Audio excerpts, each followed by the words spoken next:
lugar quisiera, junto con saludarlo y darle la bienvenida, agradecer la presencia del señor rector de la Universidad de Magallanes, el dueño de casa, quien nos ha acogido en esta y en otras oportunidades para el desarrollo de actividades científicas y de integración con el medio, en un trabajo conjunto que se está haciendo hace varios años entre la Universidad Católica y la Universidad de Magallanes. Agradecer la presencia de la señora senadora Carolina Goich, presidenta de la Comisión de Salud del Senado, que también nos ha acompañado durante mucho tiempo en estas actividades que son de interés de la comunidad y de interés, digamos, de las ambas instituciones participantes. Queremos agradecer a las autoridades presentes del Servicio Nacional del Adulto Mayor, que nos han ayudado a convocarlos y a invitarlos a ustedes, a las autoridades de la Universidad de Magallanes, del Programa del Adulto Mayor y de la Corporación Municipal, en la persona del señor Oscar Barría, que está con nosotros, de la señora Carolina Armenakis y de la señora María Luisa Fernández. El trabajo de hoy día es un trabajo de difusión de conocimiento científico que desarrolla el Centro de Envejecimiento y Regeneración de la Pontificia Universidad Católica, CARE Chile UC. Este es un centro basal, es un centro de excelencia que tiene varias líneas de investigación y todas las líneas de investigación están orientadas a estudiar aquellas patologías y aquellos problemas que afectan a los adultos mayores. Y hay grupos que trabajan, ¿no es cierto?, en problemas de cáncer, en problemas de distrofia muscular, síndrome metabólico, etcétera. Y un grupo muy importante que dirige el profesor Nivaldo Inestrosa, que ha dedicado más de 20 años de trabajo específicamente en tratar de entender los mecanismos cerebrales de la demencia de tipo Alzheimer o específicamente la enfermedad de Alzheimer, que es una de las patologías que mayor incidencia tienen y que están mayor asociadas al envejecimiento, no siendo la única, pero siendo una que tiene una gran importancia y prevalencia. En ese contexto vamos a tener una sesión de trabajo que esperamos que sea de lo más participativa posible. Es una reunión de trabajo en que van a haber dos conferencias, no muy largas, conferencias de 30 o 45 minutos, una en la cual se van a tratar aspectos científicos de la enfermedad de Alzheimer y la otra aspectos clínicos y médicos de también la enfermedad de Alzheimer y su entorno familiar.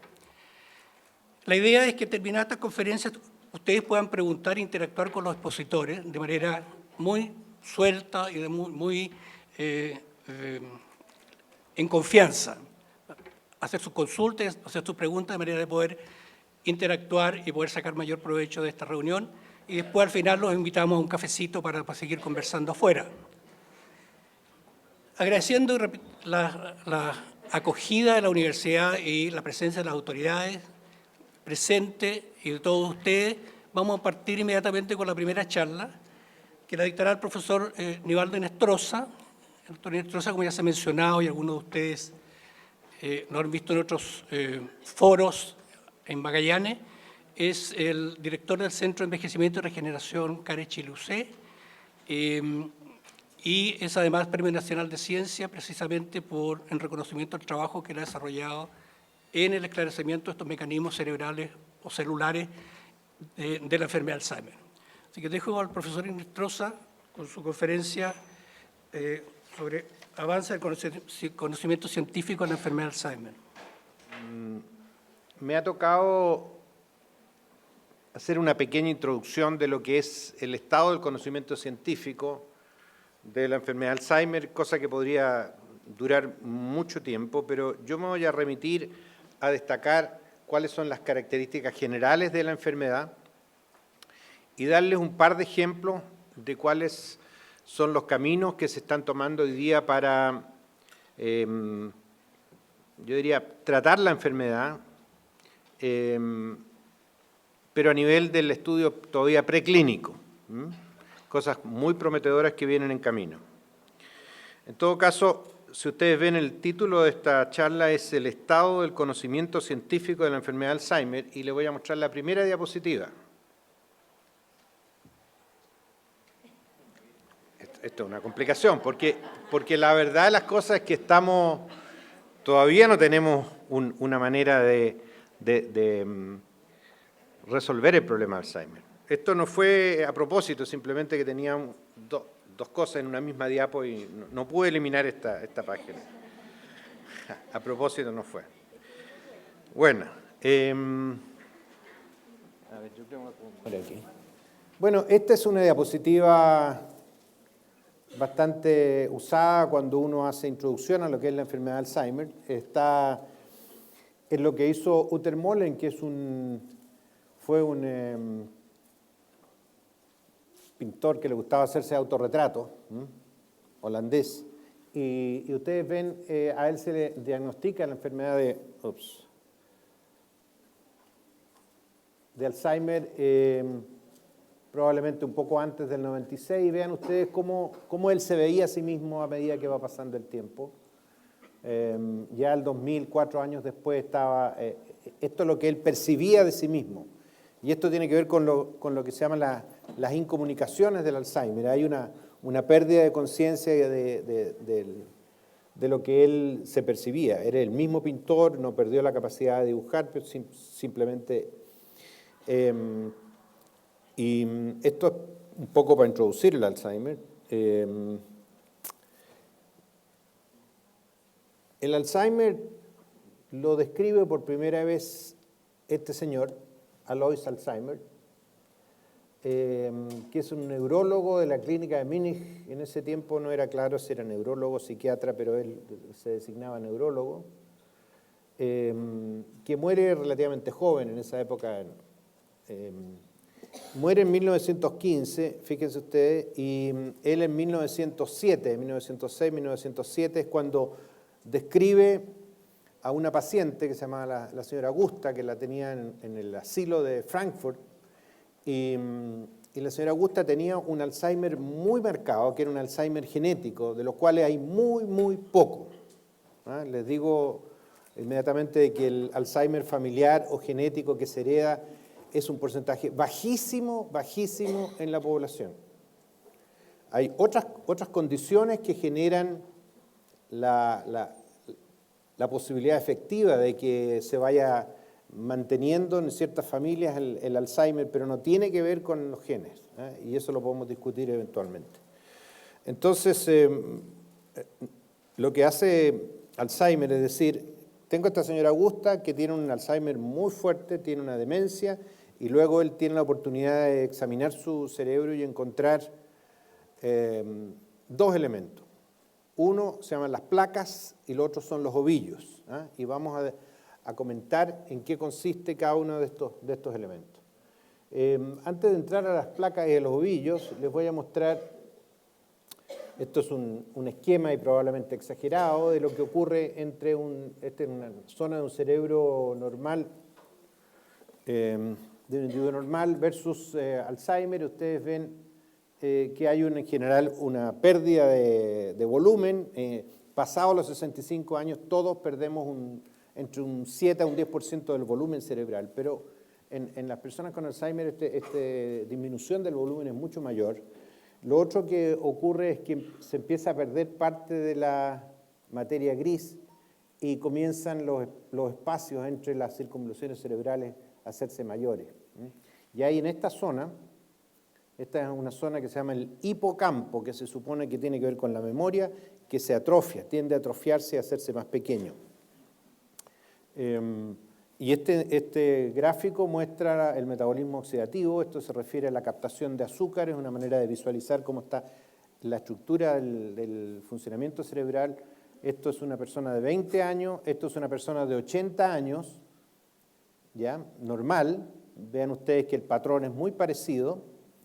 Y esto es una persona con Alzheimer. O sea, el envejecimiento, la edad, si bien es un factor que condiciona la aparición de la enfermedad, no es... las dos cosas no van juntas, digamos. Ok, esto es lo que se ve en un cerebro con Alzheimer, en ciertas zonas específicas. Se ve que hay material que se acumula por fuera de las neuronas, o sea, esto es extraneuronal, en lo que se llama el parénquima cerebral. La placa senil es un acúmulo de un material que ya lo vamos a conocer, por un lado, y aquí hay una placa bien formada y aquí hay otra placa que está comenzando a formarse. Y lo otro que hay es que al interior de las neuronas, por ejemplo, esta es una neurona que está prácticamente libre de un material oscuro que ustedes ven ahí o allá, se llena la neurona de unos ovillos neurofibrilares. Entonces, los ovillos ocurren dentro de la célula y las placas ocurren por fuera de las células, de las neuronas. Esto está complicado porque hay muchas células y muchas cosas ahí, así que les traigo la siguiente diapositiva que les muestra esto aislado porque uno puede, conociendo el componente que hay en cada uno de ellos, uno puede teñir específicamente y decir en un cerebro voy a mirar solamente las placas o voy a mirar solamente los ovillos. Y de esa manera es más fácil. Estas son las placas y ahí estos son los ovillos. Bien, esta es una diapositiva en la cual el cerebro aquí se ha teñido con un anticuerpo que es específico para la zona de las placas. Esto que está ocurriendo por fuera de la célula. ¿Ya? Y se conoce que esto está formado por un péptido, que ya se los voy a mostrar, un pequeño péptido de 4000 que se llama el péptido amiloide. De manera que este es un cerebro con placas. Y el cerebro del lado está teñido con el elemento que forma el ovillo, que es la proteína tau. Y ustedes ven aquí cómo se ven las neuronas repletas de este material que aquí se ve oscuro, café oscuro, pero que en el fondo significan cambios al interior de la neurona que llevan ahora a una incomunicación dentro de la neurona de todos los elementos que la constituyen. Veíamos delante en el caso del pintor que él perdía conciencia de cuál era su rostro verdadero. Hay una incomunicación también a nivel de las células, y eso es muy importante. Entonces, ahora, ya que les he mencionado estas palabras terribles, el péptido beta y la proteína tau, en vez de olvidarnos de ella, vamos a ir al fondo de ella. ¿Qué es lo que es la proteína tau? Bueno, en las neuronas hay tráfico, igual como hay tráfico aquí para ir a Puerto Natales y uno se va a la carretera y parte. Dentro de las neuronas también hay tráfico, y estas son las carreteras de las neuronas, que comunican las distintas zonas de estas células. Estas carreteras están formadas por microtúbulos. En fin, esta es la carretera. Y la carretera tiene estos elementos que están de color azulino ahí, que son proteínas asociadas a los microtúbulos, ¿ya?, que ayudan a mantener la estructura de la carretera. Y esta es la famosa proteína tau, y aquí no hay problema porque tenemos al microtúbulo en su estructura o la carretera bien formada y no hay ningún drama. Pero ¿qué ocurre? Hay modificaciones químicas que van pasando a medida que pasa el tiempo, y eso podría tener que ver, por ejemplo, con el envejecimiento, en que comienzan a pegarle grupos fosfatos a estas proteínas tau, y eso está en la figura siguiente, y por unas enzimas, son proteínas que van pegándole el fósforo, tal que la proteína tau se suelta del microtúbulo y ya no hace su pega, que era mantener la carretera en orden. Y no solo eso, sino que comienza, una vez que se despega del microtúbulo o de la carretera, comienza a agregarse por su lado y la carretera se desarma. Y vean ustedes lo que pasa en estas carreteras que teníamos perfectamente lineales en el caso anterior, ahora ya han perdido su estructura y su forma, y la proteína tau que se despegó de la carretera se agrega y forma los ovillos. Y esto da origen a los ovillos. Este es un ovillo incipiente que está creciendo y luego esto se repleta, toda la neurona se repleta de esto. Así que el ovillo está formado por la proteína tau y realmente el resultado final de la alteración en esta proteína es que la neurona ya no se comunica con sus distintas partes. Y eso es un grave problema porque el problema siguiente es la comunicación de la neurona A a la B. Y si ya la A está con problemas, Se dan cuenta ustedes que empieza a producirse la desconexión. El otro elemento, el que forma las placas seniles, que está por fuera de las neuronas, es un péptido que se llama péptido beta-amiloide. Es el nombre, un péptido chiquitito. Ustedes conocen la insulina. La insulina es una hormona que se forma a partir de un precursor grande y se va cortando. Se va cortando la pre y la pro hasta que uno llega a la insulina. O sea, no viene fabricada como tal, sino que viene en un precursor y se procesa. En el caso del péptido amiloide, también existe una proteína de alto peso molecular, grande, y el péptido amiloide solamente está aquí en esta región, está en color verdecito, y tiene que cortarse. Y se corta con unas enzimas que son, aquí las está ejemplificado como unas tijeras que lo cortan y eventualmente este péptido se va hacia el exterior. Acuérdense que la placa está por fuera de la neurona, se va hacia el exterior y se comienza a acumular y eventualmente forma el corazón de lo que se llama una placa senil, que está puesta acá. Esto que está en amarillo corresponde al centro denso que ustedes ven aquí. Y la placa se acompaña, además de este péptido amiloide que está en el centro, se acompaña de una aureola de elementos que están alrededor, que son otras neuronas que se acercaron a esta placa y sufrieron los embates de la placa porque la placa es neurotóxica, afecta a las neuronas que están alrededor y estos son trocitos de neuritas de neuronas que están alrededor que se están degenerando. Así que esta es la placa. Estos son los dos elementos básicos que están presentes en el cerebro de un individuo con Alzheimer. Hay que decir también de que parte de este péptido amiloide tiende a ubicarse en los vasos sanguíneos, en las paredes de los vasos sanguíneos, y hay algo que se llama la amiloidosis de los vasos sanguíneos, particularmente en las meninges, y eso es mala onda porque en muchos casos esos vasos se pueden romper, ¿no? Ustedes han escuchado hablar del aneurisma, por ejemplo, y a veces ocurre en estas personas también. Ok, bueno, hay varios genes que están involucrados en el Alzheimer. Yo solamente les voy a mencionar que esta proteína que formaba el péptido amiloide, que es la proteína precursora del amiloide, es el precursor de lo que viene, está ubicada en el cromosoma 21.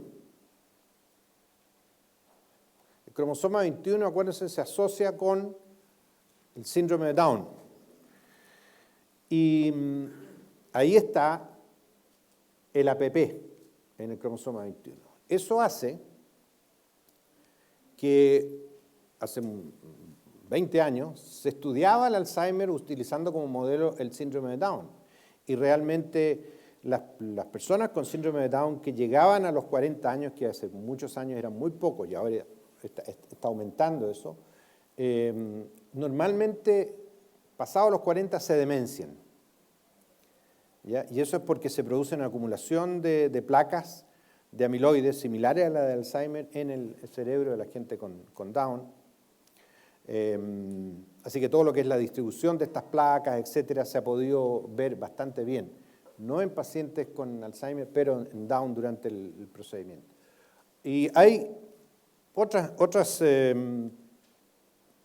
genes ubicados en distintas regiones y solamente le voy a hacer énfasis en este factor de riesgo que es está en el cromosoma 19, la ApoE. La ApoE es una lipoproteína que circula y que tiene que ver con lípidos. Y fíjense que por primera vez les menciono el Alzheimer, el amiloide, el APP y los lípidos. Y eso es muy importante porque los lípidos van a jugar un rol, hoy día se está bastante establecido que los lípidos van a jugar un rol probablemente negativo respecto al Alzheimer. Yo les voy a mostrar otro ejemplo más específico de esto.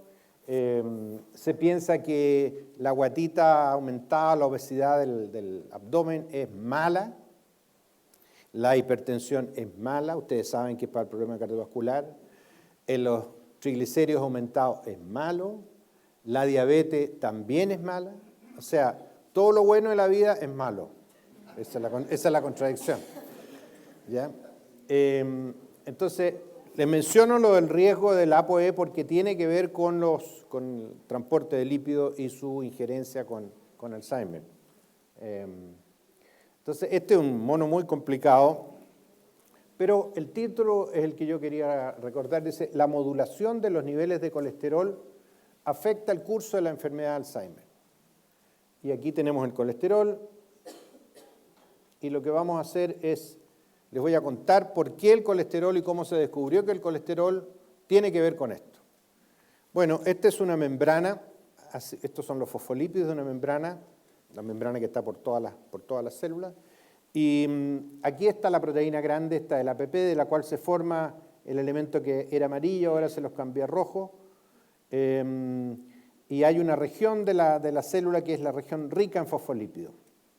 Pero además de eso, en ciertas zonas de la superficie celular hay regiones ricas en cierto tipo de lípidos, que se llama la región de las balsas lipídicas. Y hay, entre otras cosas, lo que hay alrededor de esta región de balsas lipídicas es mucho colesterol. Bueno, es exactamente en esa zona donde se produce el corte, con estas tijeras que vimos recién, del péptido amiloide que se va a ir a formar, que va a ir a agregarse eventualmente en la parte externa. Así que el experimento entonces que se hizo fue decir, eliminemos todo el colesterol que la célula está produciendo, y esto se puede hacer en células en cultivo, no necesariamente en un organismo, pero se puede hacer en células en cultivo. Eliminemos con estatina, las estatinas se usan para tratar el colesterol, bajemos todo el colesterol posible que se hace en la célula, saquemos el colesterol que está en esta región y preguntémonos cómo está la producción del péptido amiloide. Si el colesterol lo tiramos para abajo y el péptido amiloide sigue igual, significa que no hay ninguna relación. Y lo que se encuentra es lo que ustedes ven aquí, en este carril. Esta es la proteína total que está mantenida, y cuando uno mira el péptido amiloide y ve la cantidad de colesterol presente, cuando hay 100% de colesterol hay gran cantidad de este péptido que se está formando. Esta es una manera de visualizar la formación del péptido. Pero a medida que uno va bajando la concentración de colesterol, esto tiende a desaparecer. Ahora, uno no puede bajar a una persona un nivel de colesterol tan abajo porque empiezan a pasar otras cosas, digamos. Pero les queda muy claro de que el nivel de colesterol es importante, y mientras menos colesterol, menos A-beta. Y si hay menos A-beta, van a haber menos ladrillo para que se ubique en el cerebro y eventualmente se genere la enfermedad de Alzheimer.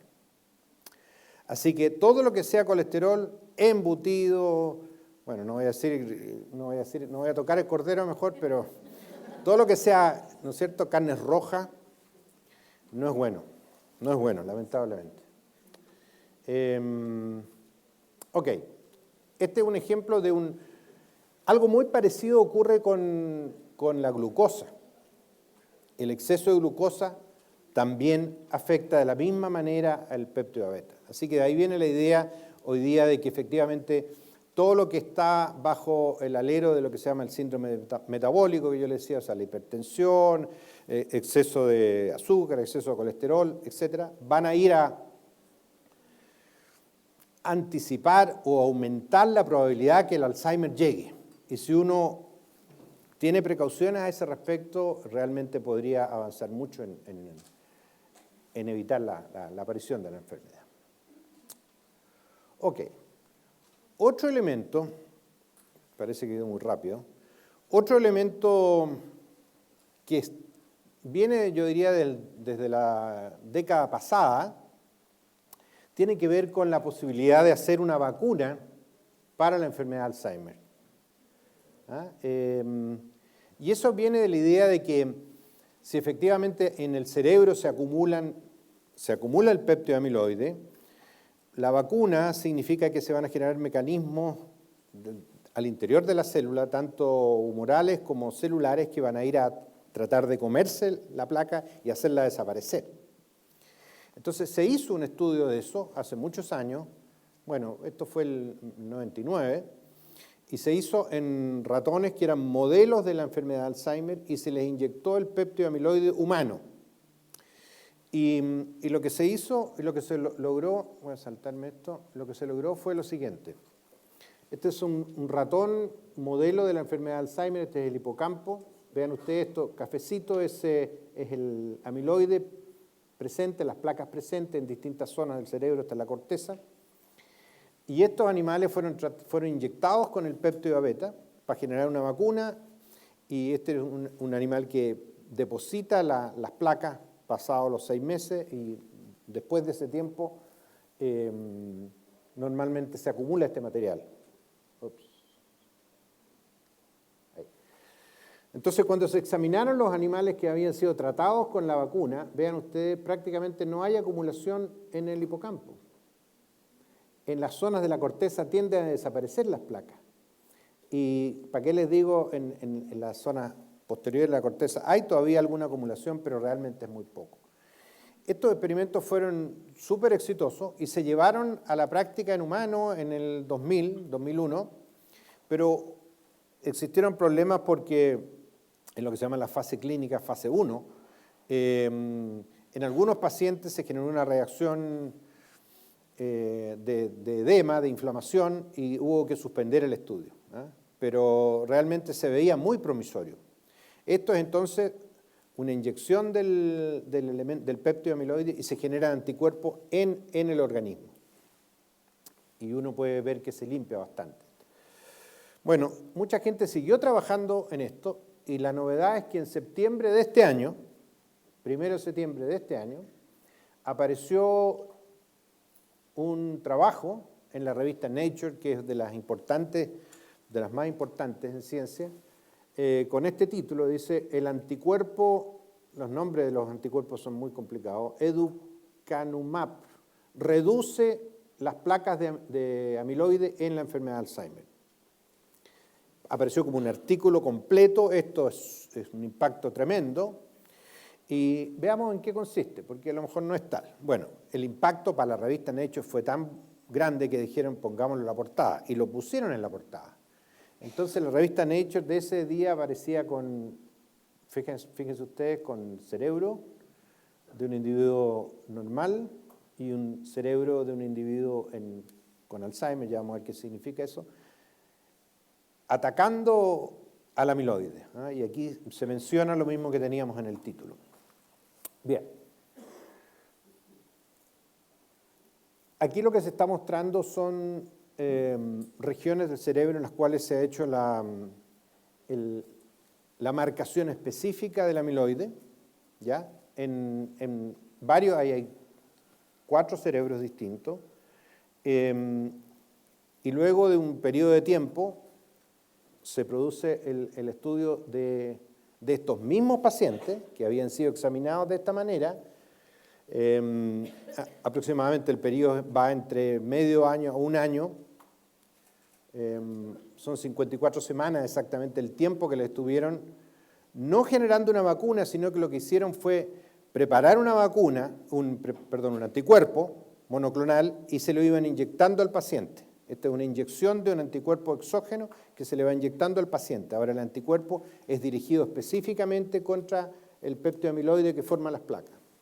Y vean ustedes, le inyectaron, bueno, en el primer caso placebo, o sea, no, sin inyección, con 3 miligramos por kilo, con 6 miligramos por kilo, por 10 miligramos por kilo. Y vean ustedes aquí el cambio de color hacia un color más azulado, implica una reducción casi completa de las placas que se veían de color rojo y amarillo aquí. O sea, el efecto a nivel visual, a nivel cerebral, es impactante. Es de lo mejor que se ha podido lograr. Entonces, bueno, dice, bueno, ok, hay gente que no cree en las placas, pues hay gente que dice que las placas no tienen nada que ver con el Alzheimer y otra gente que dice que los ovillos no tienen nada que ver con el Alzheimer, pero en fin. Aún así, esto es muy impactante. Entonces, la pregunta siguiente es, ¿qué pasa con la parte cognitiva? O sea, ¿esto sirve o no sirve para algo? Vamos a ver. Bueno, se hicieron dos test. Es un test sobre demencia clínica. El doctor Fuentes nos puede ayudar si hay alguna duda respecto de esto. Pero básicamente aquí esta es la semana 26 de tratamiento, esta es la semana 54, cuando se vieron esos efectos impactantes que yo les mostré. No hay mayor diferencia entre el ensayo de los aspectos clínicos, pero a los 54 vean ustedes lo que ocurre. Este es el placebo y a medida que uno va poniendo, estas son distintos periodos en que se hizo el análisis, vean ustedes, hay una disminución clara en el efecto, la capacidad de responder, la capacidad cognitiva que tenía la persona. Hay otro test que se usó, que es el Mini Mental, que se usa aquí en Chile también, supongo que este otro también, pero en el Mini Mental, vean ustedes, esta es la situación control, por así decirlo, y veamos en el caso de los 54, hay claramente una disminución que va en ese sentido. Ahí se nos arrancó el rojo, pero esto va con tendencia a bajar. O sea, este trabajo, ellos no dicen que es la panacea, dicen que es una primera evidencia muy positiva de que un anticuerpo monoclonal utilizado en los pacientes puede limpiar de placas el cerebro por una parte y al mismo tiempo mejorar cognitivamente a los pacientes. Viene un segundo paper de este grupo, que es un grupo basado en Zurich, y probablemente en un par de meses más debería estar el trabajo sobre todo el aspecto cognitivo. Es muy interesante y es algo positivo realmente para poder lograr avanzar en el tratamiento de la enfermedad. Bueno, hay un libro que yo escribí hace algunos años, no está este paper último de septiembre, desde luego, pero hay mucho de la base de la enfermedad de Alzheimer. Vamos a hacer uno que esté con el doctor Fuentes, vamos a hacer uno más al día, pero se trató de escribir en fácil, que para un científico en general no es tan fácil, pero es cortito y ustedes lo pueden ver rápidamente. Bien, eso es lo que yo tenía preparado. Así que gracias por la audiencia y si hay preguntas, al final ya.